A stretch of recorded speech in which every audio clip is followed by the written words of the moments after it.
Hello everyone. तो जैसा हम सबको पता है, जो हमारी पीजीआई रोहतक की यूनिवर्सिटी है उसने सेकंड एग्ज़ाम की टेंटेटिव डेट शीट निकाल दी गई है। तो आज हम बायोकेमिस्ट्री की कुछ इम्पोर्टेंट क्वेश्चंस हैं जो वो डिस्कस कर लेते हैं। तो आप सबको सबसे पहले, कोई भी साइकिल हर बार एक एग्ज़ाम में आती है, तो हमें कौन कौन सी साइकिल का पता होना चाहिए? पेंटोज, फॉस्फेट, पाथवे और या फिर हम HMP स्टंट। जो सेकंड साइकिल हमें याद करनी है, ग्लाइकोलिसिस या फिर EMP पाथवे, यूरिया साइकिल, कोरी साइकिल और ग्लाइकोलाइसिस और ग्लाइकोजेनेसिस में डिफरेंस।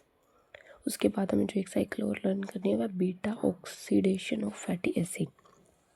सेकंड जो इम्पोर्टेंट क्वेश्चन हमारे पास है, इम्यूनोग्लोबुलिन का स्ट्रक्चर, इसके टाइप और इसके फंक्शन। कोई भी हमारे पास एक हीमोग्लोबिन दे देंगे, उसके या फिर स्ट्रक्चर पूछ लेंगे या फिर हमें फंक्शन पूछ लेंगे। नेक्स्ट जो हमें पता होना चाहिए, ब्लड बफर सिस्टम और एसिड बेस के डिसऑर्डर, जैसे कि मेटाबॉलिक की एसिडोसिस पूछ लेते हैं या फिर मेटाबॉलिक एल्कलोसिस पूछ लेते हैं। ऐसे ही पल्मोनरी एसिडोसिस या पल्मोनरी एल्कलोसिस भी पूछ सकते हैं या फिर इनमें डिफरेंस भी पूछ सकते हैं।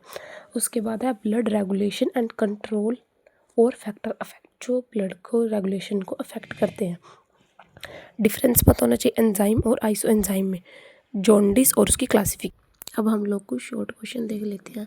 जो सबसे पहले आते हैं हमारे पास, glucose tolerance test, liver function test, renal function test, thyroid function test, ABG analysis, electrophoresis, HbA1c test, ELISA test और अमीनो एसिड। ये जो भी क्वेश्चन मैंने आप सबको बताया एग्ज़ाम पॉइंट ऑफ व्यू से बहुत ज़्यादा इंपॉर्टेंट है, तो आपको इन सब में से कोई भी क्वेश्चन स्किप नहीं करना है। Thank you.